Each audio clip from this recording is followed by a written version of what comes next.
I've been on a Ray Harryhausen kick, the British animator and special effects coordinator whose work is immortalized in over 40 motion pictures. His visual effects work in Clash of the Titans will always be my favorite because that was the first movie of his I remember seeing in the theater when I was little.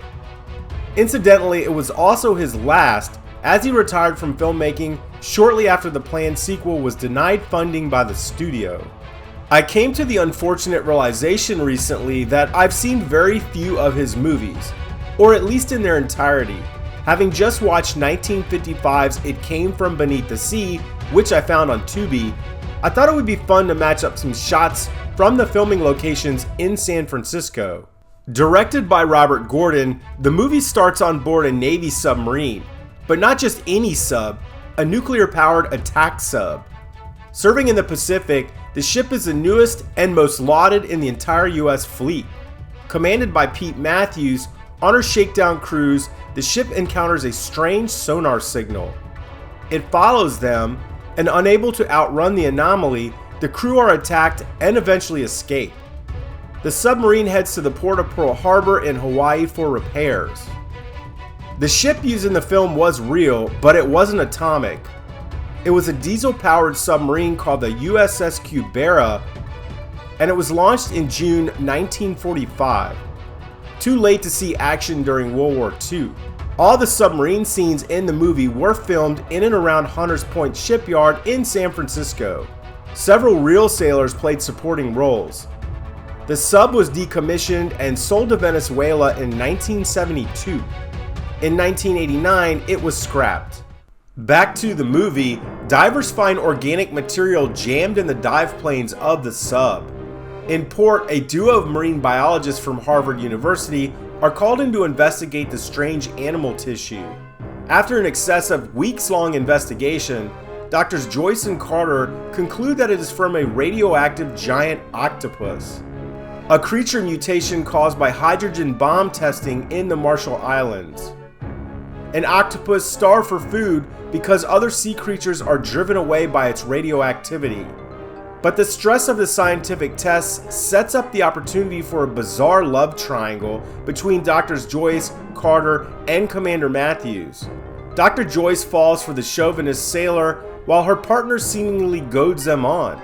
It's hard to tell if Joyce is a past or current love interest of Dr. Carter, or if he flirts with her just to pass the time at work. The movie takes small swings at the idea of women's liberation, but whiffs when Dr. Joyce piles on the charm to elicit a confession from a sailor whose ship is sunk by the creature in the Northern Pacific.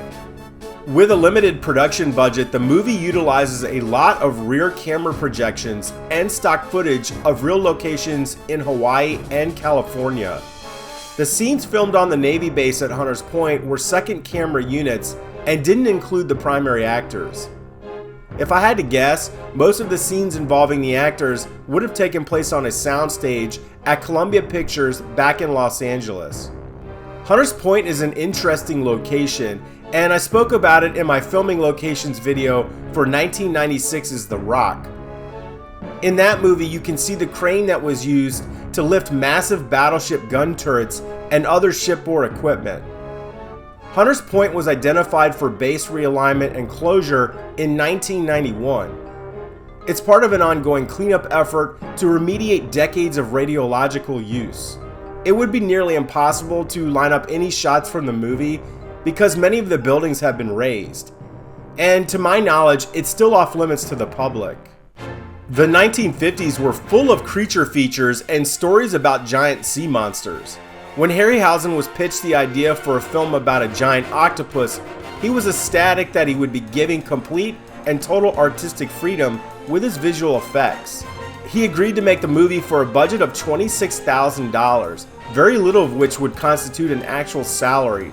Special effects work in the 1950s, and especially stop-motion animation, a Harryhausen specialty, generally dominated the budgets of most pictures. The time it took to build models and miniatures and to hand animate them, small movement by small movement, could take a long time. And Ray Harryhausen was a one-man operation. It's estimated that it took around 6 to 7 months for for him to complete work on this film. Because the budget was so slim, he constructed the creature with only 6 legs instead of 8, as an octopus's name implies. In order to convince the military brass that what they're dealing with is a radioactive sea creature, the trio travel up and down the west coast of the United States, scouting out stories collated from coastal communities. Long Beach, California is utilized for scenes involving the northern Pacific coast. Again, the action takes place on a soundstage with a rear projected image showing the coastline. Harryhausen's effects are incredible. Several times I stopped the movie to see if I could figure out how and where he cut and spliced footage of the octopus into the film. Eventually a plan is drawn up whereby the Navy would mine the Pacific coastline, clear the city of vessels and civilians, string an electrified safety net underwater at the head of the San Francisco Bay, and electrify the Golden Gate Bridge. The goal is to drive the creature out to sea and utilize their one secret weapon, an atomic torpedo, to be fired by our hero submarine. They plan to essentially nuke the creature into oblivion. But the plan backfires when the octopus destroys the net. The electric shock drives it wild, and a call is made to abandon the Golden Gate Bridge. Carter races to the bridge after learning that the electric circuit was left on. The octopus destroys the bridge and almost takes Carter with it. The imagery of the octopus murking the bridge must have been unreal to moviegoers in 1955. Even though the bridge was a model, the angle of the camera is panning from this viewpoint by the Fort Point National Historic Site at the base of the bridge.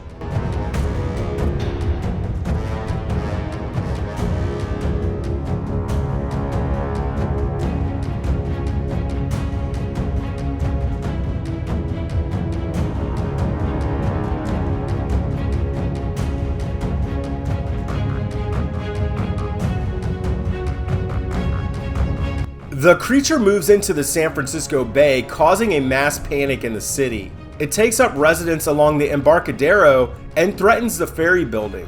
This entire scene is awesome. The movie cuts from real scenes of extras running away from the ferry building, overhead shots of the creature hugging a model of the Embarcadero, and San Franciscans running in terror through the streets of the city.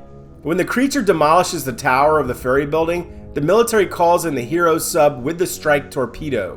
Back in the streets, the army unleashes a rain of fire from flamethrowers to drive the octopus back into the sea. The visuals here are stellar. These street scenes would have been filmed on the backlot of Columbia Pictures, which had entire blocks that replicated major American cities. When the sub fires on the octopus, it grabs the warship. Matthews and Carter dive out to place explosive charges on the creature. Shooting at one of its eyes causes the octopus to release the sub. As the creature begins to flee back to the open ocean, they detonate the bomb. The movie ends with Matthews surprising Joyce with a marriage proposal, which is crazy because she's set to go on a work assignment to Cairo with Carter.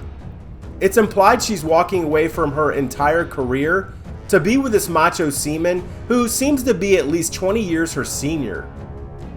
Ultimately, I don't think the movie works from a storytelling viewpoint and is dwarfed by the outstanding visual effects. Ray Harryhausen was a master of his craft. I was surprised to learn recently that the octopus model still exists, sort of. All but the head remains attached to the original armature. Harryhausen is reported to have repurposed the tentacles into tails for various other movie creatures. This model, along with many others, are on display only until May 3rd, 2026 at the Museum of Miniatures in Tucson, Arizona. Stay tuned to this channel for a future Ray Harryhausen feature. I have at least one other in the pipeline. Thanks for watching. If you like this kind of retro nonsense, please make sure you hit that subscribe button for more filming locations. And make sure you click that like button on the way out. It helps with the algorithm. I'll see y'all next time. Peace.